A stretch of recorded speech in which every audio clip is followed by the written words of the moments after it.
Today on Outside the Box Reviews, we're taking a look at the NECA, the Evil Dead Ash figure. So I probably should have looked this up before I hit record, but I'm not entirely sure if this figure is going to be a general release or if it is exclusive to the NECA Haulathon event. That's how it seems to be at least first hitting the market. I managed to find one at a local Target last night, which is technically the day before the Haulathon was supposed to start, but probably about a week after most people started finding these things, it feels like. So I was really excited to get my hands on this figure. I believe I've said in previous videos, I think Evil Dead is NECA's strongest franchise they've ever touched, just in terms of the quality of the figures they've put out. And I don't know, when I first saw the images of this thing, I was excited, not just for the figure itself, because I'll be honest, like, I don't love Evil Dead 1 as much as I love Evil Dead 2, or even Army of Darkness, I think, at times. I don't know. Evil Dead 1 and Army of Darkness kind of flip-flop a bit for me. But something about the accessories that this thing came with and the overall just look of it had me really excited to check it out in person. And then the minute I got home with this thing, I had to dig up this old Mezco The Dead figure, since it has very awesome, like, Deadite feels to it. And I've been working on this cabin diorama anyway, and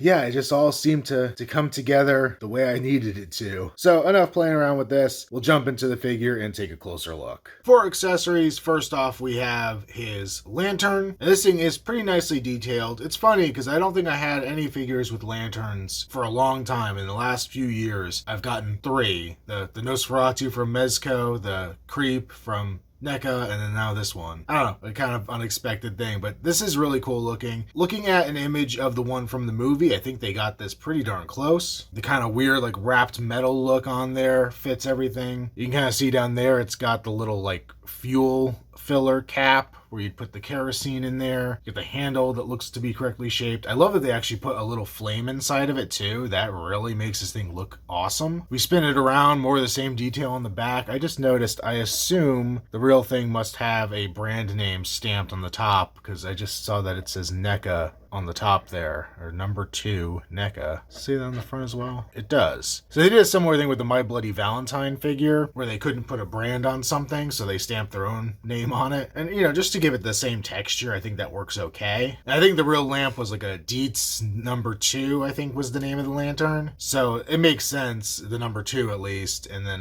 you know, you got a word that's just one letter off from the other one, so it fits well enough. A little bit of detail there on the top, some more on the bottom there. The only thing to note with this is that the handle does not move, but it's put in a decent position for him to carry it. But I kind of wish it would have swung down so that you could have it, you know, sitting on a counter or something, as opposed to it being in a character's hand. But not the worst thing ever. Next up, we've got the axe. Now, flipping back through the movie, I don't remember them ever using this in the film itself. I think there is a promotional image that shows Ash holding this style of axe as well as the shotgun. So I think this is based more off that. The one you see mostly through the movie is a single-headed axe. It's kind of like the one we got for Evil Dead 2. I'm assuming this is the same axe you've probably gotten from NECA a few times. And actually, I think this is the Friday 4 one. Nah, it looks a little different, so maybe not. Maybe they're not recycling as much as I thought they were. There's a nice kind of mottled silver there for the head. They have some nice browns and details going out through the handle. Nice wood grain on there as well. Nothing crazy, but it looks pretty good. Next up, we've got our shotgun, which looks pretty nice. The internet tells me this is a Winchester 37A. I don't know how accurate that is, but that's what they tell me. It looks good. I like that the metal has a nice metallic sheen to it. There's some nice detail on the wood as well. Also the kind of grip part there in the middle. Basically more of the same going on with the other side. Pretty nice looking little piece here. Next, we've got the chainsaw. Not quite as iconic in this movie as it will go on to be, but an important part for Ash to have no matter what. I was comparing this thing with some pictures of the Homelight XL12 that it's based on, and I think they did a pretty good job capturing all of the details on here. There's a couple little tiny nitpicks, but given the scale, it's not really a bad thing. I think the blade looks good. It's a nice silver chain painted on there. You can see the main red body, but lots of little silver and black detail bits sticking out. Spin around to the back, we even have some of the little control bits on there. The pull start on there, the little ignition switch, the trigger, all that good stuff. So this actually really does look pretty accurate to the one in the movie. The biggest detail I noticed that seems off is this part down here at the bottom looks to be black on the real thing, both in the movie and just like standard product shots of this chainsaw. So that probably should have been painted black with some of the other parts there, but it's a pretty minor little bit. Similar to the lantern, they had to remove some branding on here, which is funny because the movie removed branding itself. The movie, they covered up the home light logo on the chainsaw. On the real thing, it was written on this black panel here along with the model number, the XL12, and then I believe on this side it was on the pull start had home light, and then XL12 was on that little black part there. So the movie covered that up and they left the XL12 on both sides, and I'm kind of surprised NECA couldn't get away with putting XL12. I wouldn't think that's a copyrighted thing that they would have to do away with. Would have been kind of nice to have that detail on here, but you know what, it's not a huge deal either. Beyond that, this thing could have been weathered up just maybe a little bit more. Oh, look at that, on the top of the cap there we do have the NECA logo again. There's the bottom, not a whole lot going on there. Like I said, overall really nice. I just think, you know, a couple little paint details on here would have made this thing absolutely amazing. And then last but certainly not least, we have the reel-to-reel. This is the Panasonic solid state RQ706S was what they used in both Evil Dead 1 and 2. So this thing more or less matches the one we got previously for our Evil Dead 2 figures. The biggest difference between the two being the reels themselves. For Evil Dead 1, this is accurate to 3-spoked wheels, one being smaller than the other. I believe it was a 5-inch and a 7-inch reel that was on there, and then I think Evil Dead 2 is just 2 7-inch wheels. I will say, looking at this, the Evil Dead 2 reel-to-reel has a much better paint job than this new one does. You can kind of see a lot of the little details. Like the play switch on the Evil Dead 2 one has the black bar in the middle, where it's missing on the Evil Dead 1. The little levels section there on the Evil Dead 2 one has some paint on it, where it's just blank on this one. It's funny, to the naked eye, this side looked better on the Evil Dead 2 version, but looking at it on camera, I think the little ports on the side are a little bit cleaner. So I guess a win for Evil Dead 1 here. Spinning it around to the back, Evil Dead 2 has some detail in the paint that Evil Dead 1 does not have at all. Not a whole lot of difference on this side either. The handle's detailed about the same. The other thing I should say is that the Evil Dead 2 version has kind of a grossness to it. You can see kind of like dusted paint looking stuff on it, whereas the Evil Dead 1 is pretty clean. And last but not least, not a whole big difference on the bottom, but once again, I like the griminess of the Evil Dead 2 version. I should also note they did get the little accurate reel holder, or whatever you want to call that, on there. It's a little rubber piece that goes over the spindle to help keep the reel on there. Just because I can, I want to compare the reel-to-reel here with the real thing. Man, that's a stupid joke. So mine is configured in the Evil Dead 2 setup with the two similar sized reels on there. But beyond that, it is the same exact reel-to-reel player. So you can see the detail on here is actually pretty accurate compared to the real thing. Obviously, you know, everything has to be really tiny on here, but it really is all there. I'm not going to move this thing in my display to show you the other sides, but they do match up. And another cool detail to note is if you look by my thumb, you could see the play switch and how that is set up. And then on the real thing, that's where it would be if you put it to play. So we have the accessory set up to look like it is actually playing the recording of the Book of the Dead. Ash comes with 3 right hands and 1 left. So he has a matching pair that he comes with out of the package that are both kind of gripping hands. This works for the axe as well as holding like the front part of the shotgun. I believe it will work for the chainsaw as well. We of course have here the trigger finger for the shotgun. And then we have another gripping hand with the thumb extended. I originally was using this with the lantern, but now I'm realizing it probably is supposed to be for the chainsaw. That probably makes a lot more sense. So it's really just a similar gripping hand, but the thumb is sticking out. So here he is with the 2 gripping hands, the standard gripping hands, trying to recreate that promotional image of him with the axe and the shotgun. He doesn't really have the articulation to pull it off, unfortunately, but you can see he holds both of these things well. Here he is with that same gripping hand on the left, but his trigger finger on the right, and he holds the shotgun pretty well. I will say all these hands are kind of tight on what they're holding, so you're probably going to stretch them out a bit if you're putting these larger accessories in, so it may be a problem if you're going to switch back and use the lantern, but overall he does hold these things decently. It also is kind of weird trying to get the trigger finger on the trigger. You kind of have to slide the thing through his hand and twist it and stuff to get it into alignment. And I think I said earlier that that thumb hand was for the chainsaw, but it's the right hand, so it makes no sense that it would be for the chainsaw. It's for the lantern. If it was the left hand, it would make more sense kind of for the upper bar there, I think. But he holds the chainsaw well, just standard gripping hands there. And overall, I think that works pretty well. And you saw the lantern in the beginning, so I'm not going to bother retreading that one here. Ash comes with 3 unique head sculpts. I think they did a really good job capturing young Bruce Campbell with these. We've got the iconic chin, but like just comparing it to some of the Evil Dead 2 figures and stuff, there's just a youthfulness to Bruce Campbell's face that they really pull off with this. The paint is nice. I don't know what exactly it is that I'm seeing, but the flesh tone is kind of just very subtle looking in a weird way. I think works. I still prefer that old, like, waxy kind of skin texture they used to use for figures, but honestly, I think this works pretty darn well for a flesh tone as well. He's got his little scar there on the chin. You can see his kind of more geeky looking hair that he had back when he filmed this movie. Just overall really nice. This is kind of a somewhat neutral expression. His mouth is like slightly open. It's a weird expression to describe for a figure. And maybe he didn't really need this head sculpt with the other 2, but I'm glad it's included. It kind of gives another bit of a mid look to Ash that we don't normally get with action figures. So you can kind of use it for some, I don't know, some more varied scenes, I would guess. We also have this more serious Ash. This is the one I believe it comes with right out of the package. Similar idea, like not a whole lot different going on here than with the other head, just a slightly different kind of mouth expression, really. I guess the eyebrows are a little different too. Just a little more surprised or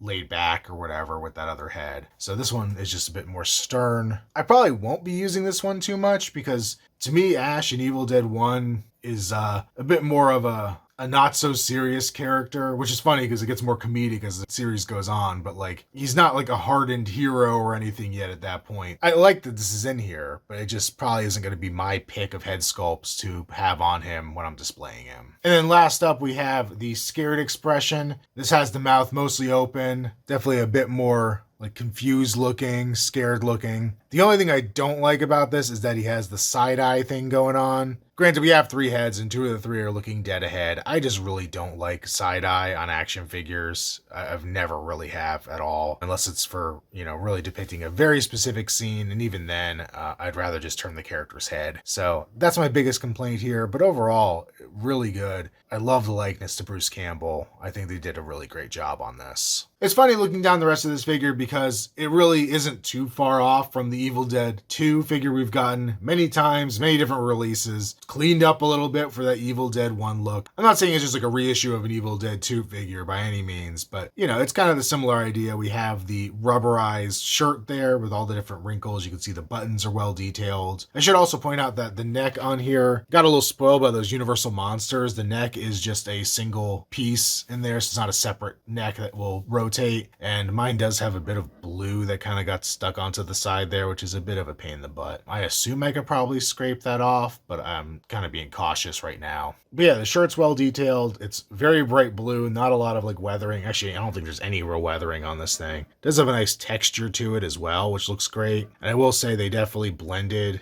the shirt with the sleeves well. I don't feel like it, you know, sometimes you see those and it feels like it's definitely 2 different materials, but I think they did pretty decent here. Sleeves aren't really anything to write home about, you know, just kind of standard dress shirt sleeves or whatever. It's got the buttons there on the wrist, and then the hands we already talked about. Pants, we got the brown pants there with some texture on them as well. We have the belt with the silver buckle detailed on there. I think that's silver. It's hard to tell if it's silver or gold or brass or whatever. And then on the back there, you can see more detail carried on with the pockets and the belt loops and everything. Of course, the way the pockets are detailed do mean that if you rotate things, it's going to put the bottom of the pocket out of alignment, but whatever, not that big of a deal, I don't think. More wrinkles going down the pants. Get the seam there going up the side. Good detail there. And then we got his shoes detailed down there. Shoelaces, I think, should be a different color, so that's kind of a bummer. But the detail does look pretty good on these. We also have his brown socks underneath there, which is where the articulation is hidden. So overall, not too shabby. And they are dark on the bottom with peg holes. For articulation, the head is on a ball joint, so you can go side to side, and go a little bit up, fair amount down, and you could also pivot. It's fine being a single neck joint, but really I feel like we've been spoiled lately with some of these figures. I do wish it was the double just because that's cool. We have a rotation at the shoulder. We also go out probably about, I don't know, 70 degrees or so, 80 degrees, and it will come pretty darn close into the body. We have a single joint at the elbow. which bends a little past 90 degrees. This is disappointing though, because with Ash vs. Evil Dead, we had those double jointed elbows, and I feel like they could have given us those here. You can also rotate there at the elbow. The hand will rotate as well as hinge up and down. All four hands have that same hinge. He has a waist swivel, and you could also kind of hinge that forward and back. It does look a little goofy with the way the shirt's tucked in there, but it is possible. You can also, go off to the side or whatever with it. He has the diaper, so it doesn't really hinder his articulation in his legs. So you can go a little bit forward, not so far back. You could rotate at the upper leg. You can go out to the side. Yeah, I don't know. With that range of motion, you're never going to get him sitting in the classic, I guess. But you could kind of try to push it. I'm afraid to, though. Even just getting him sitting down is probably going to be a problem. Single jointed knee bends just shy of 90 degrees. You could also rotate there as well.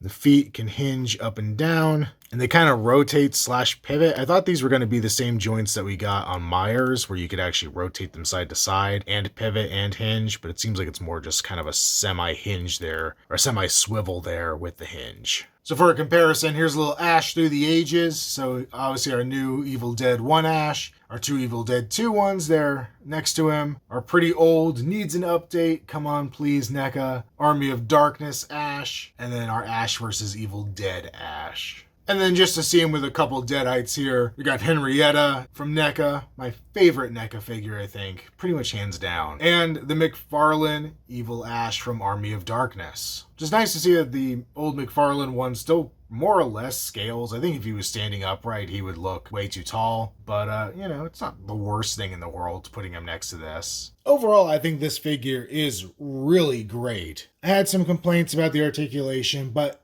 at the end of the day, this thing is very much in line with what we got on the first Evil Dead 2. Actually, I shouldn't even say the first Evil Dead 2 figures from NECA, because they greatly improved the articulation with the re-releases of those figures. So the more modern version of the Evil Dead 2 figures, this is in line with that in terms of detail and articulation and all that stuff. In doing a little bit more searching since I started this video, I can't find confirmation that this thing is a NECA Haulathon exclusive. As I said, this is the first time I've seen it show up. I don't see it for pre-order on any other websites. So I don't know if this is one of those things where it's a retail first exclusive to Target and then other places will get it, or if it's exclusive to Target like some of the other Haulathon items are. But what I did realize is there's basically a guaranteed second figure out of this. I mean, I guess I shouldn't say guaranteed, we never know, but it feels like we're going to get a second figure out of this that's a more weathered version of Ash as he gets later in the movie. And while we have some great accessories for him, I could definitely see us getting the axe, the Kandarian dagger, the Necronomicon, hopefully. I know sometimes there's some rights issues with some of those production created props as opposed to just the stuff they bought off of the hardware store, but hopefully we can get those things and, have a more rounded out Evil Dead 1 display, because there's a lot of potential here for some very cool stuff. I also really hope we get some Deadite figures. We got a couple from Evil Dead 2 and a couple from Ash vs. Evil Dead, but it really would be great to have a Linda figure or a Cheryl figure to go with Ash here. Somehow I feel like those are less likely, but I'd really like to see us get those. But yeah, I'm going to give this thing a solid recommendation. I believe at this point, if you're not able to find it in a Target store, they are available on Target's website. There's a Haulathon section from my understanding, so you could hopefully order them and get them that way. I believe there's also a Haulathon website for people outside the United States to try to order these things. So hopefully you could have some luck and not have to pay scalper prices for this thing, because it's worth picking up. But I don't know if it's worth picking up for like $300. And also, I used one in the beginning of this video, but throwing another Mezco the Dead figure in here. Can we just appreciate how cool those things were? I think there was only like 3 or 4 figures. I have 3 of them. And one of them, the one I haven't shown off, is my least favorite of the bunch. But like this zombie with his torn open gut and the really Evil Dead looking chick. So cool. Those were some neat figures. But yeah, enough rambling. I'll see you guys in the next one. Later.